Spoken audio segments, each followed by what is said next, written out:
PM అయ్యే skill ఉందా పవన్ కళ్యాణ్ గారికి?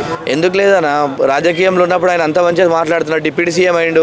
డిప్యూటీ సీఎం తర్వాత నెక్స్ట్ ఏంది సీఎంఏ. సీఎం తర్వాత నెక్స్ట్ ఏముంది పిఎం, ఇంకేముంటుంది అన్న? నమస్తే అన్న. నమస్తే. నమస్తే. ఇప్పుడు పవన్ కళ్యాణ్ గారికి సో ఇప్పుడు ఆయన వన్ డే పిఎం అవుతే ఏ విధంగా ఉంటుంది సిచ్యువేషన్ అంతా కూడా దేశం అంతా? వన్ డే పిఎం అయితే చాలా మంచిగా ఉంటుంది. ఎందుకంటే మన తెలుగు రాష్ట్రాల్లోకి వెళ్ళి మన వ్యక్తి కావడం అయితే గిట్ట చాలా మంచిది. ఎందుకంటే గతంలో తీసుకుంటే గిట్ట మనకు తెలుగు రాష్ట్రంలోకి వెళ్ళి పివి నరసింహారావు గారు భారతదేశానికి ప్రధానమంత్రి అయ్యారు.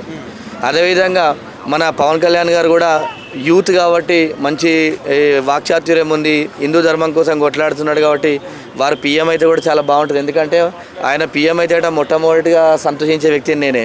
ఎందుకంటే ప్రజాక్షేత్రంలో ఉన్నప్పుడు కష్టపడిన వాళ్ళు అందరూ కూడా సక్సెస్ అవుతారు. కొంచెం టైం. పిఎం అయ్యే స్కిల్ ఉందా పవన్ కళ్యాణ్ గారికి? ఎందుకు లేదన్నా, రాజకీయంలో ఉన్నప్పుడు ఆయన అంత మంచిగా మాట్లాడుతున్నాడు. డిప్యూటీ సీఎం అయ్యిండు. డిప్యూటీ సీఎం తర్వాత నెక్స్ట్ ఏంది సీఎంఏ. సీఎం తర్వాత నెక్స్ట్ ఏముంది పిఎం, ఇంకేముంటుంది.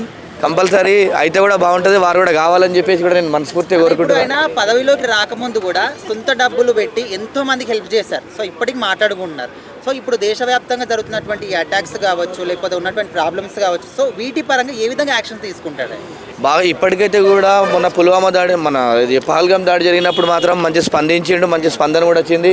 వారు పవన్ కళ్యాణ్ గారు వ్యక్తిగతంగా మా సినిమాలు తీసి కూడా డబ్బులు కూడా ప్రజాక్షేత్రంలో కూడా కొట్లాడి గత 15 సంవత్సరాల నుంచి కూడా ప్రజారాజ్యం పార్టీ అప్పటి నుంచి వాళ్ళు అన్నబెట్టిన పార్టీ అప్పటి నుంచి కూడా నిరంతరం కూడా ప్రజల కోసమే పనిచేస్తూ ప్రజా సమస్యలపైన పోరాటం చేస్తున్నాడు. కాబట్టి కంపల్సరీ వారికి కూడా మంచి సక్సెస్ఫుల్ వస్తుంది. ఎందుకంటే ఇప్పుడు గతంలో ఇప్పుడు చూసుకుంటే గిట్ట ఆంధ్రప్రదేశ్లో తీసుకుందాం ఒక ఉదాహరణకు, చంద్రబాబు నాయుడు గారు ఆయన కూడా ఇప్పుడు 75 ఇయర్స్ అయింది కాబట్టి ఇంకొక ఈ టర్మ్ చేస్తాడు సీఎంగా. నెక్స్ట్ తర్వాత ఎవరున్నారండి అక్కడ? మళ్ళీ అప్పుడు పవన్ కళ్యాణ్ గారు, జగన్ గారు ఇద్దరి మధ్యలో మళ్ళీ పోటీ ఉంటుంది. కాబట్టి కంపల్సరీ పవన్ కళ్యాణ్ గారు కూడా మంచి అవకాశాలు రావాలని చెప్పి తెలియజేస్తున్నా. ఎందుకంటే ఇప్పుడు అంటే ఇక్కడ దేశంలో ఏమవుతుందంటే ఇప్పుడు 2 పార్టీలు ప్రధానంగా స్టేట్ పార్టీస్, సెంట్రల్ పార్టీస్ ఉన్నాయి. కాబట్టి ఇప్పుడు ప్రధానంగా 2 పార్టీలు, కాంగ్రెస్ పార్టీ, బీజేపీ పార్టీ. కాబట్టి కొద్దిగా ఏదన్నా ఒక పార్టీతో బలం తీసుకుంటే గిట్ట అయ్యే అవకాశాలు ఉంటాయని చెప్పి నేను తెలియజేస్తున్నాను.